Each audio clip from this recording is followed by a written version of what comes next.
Kasus penggusuran di Rempang, Kepulauan Riau mendapat sorotan dari Putri Presiden keempat Republik Indonesia Abdurrahman Wahid, yakni Alisa Wahid. Alisa Wahid yang juga aktivis HAM mengkritik pedas kasus penggusuran Rempang. Alisa membandingkan kasus Rempang dengan sengketa tanah lainnya di Indonesia yang mengatasnamakan investasi dan pembangunan.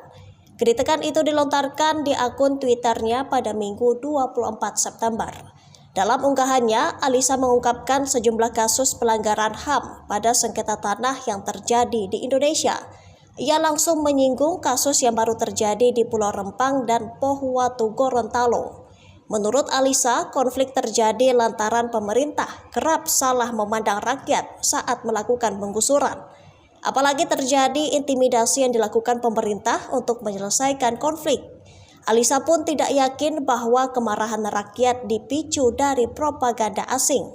Menurut Alisa, tidak perlu propaganda asing untuk membuat konflik pada sengketa tanah di Indonesia. Sebab menurutnya, masalah justru ada di pemerintah yang menganggap rakyat tidak punya nurani, nalar, dan kearifan.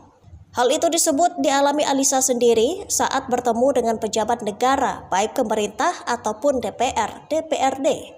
Dikatakannya, pejabat pemerintah kerap berpikir bahwa rakyat adalah orang-orang lemah yang tidak tahu kepentingan bangsa dan negara, sehingga pemerintah beranggapan bahwa rakyat boleh dikorbankan untuk kepentingan negara.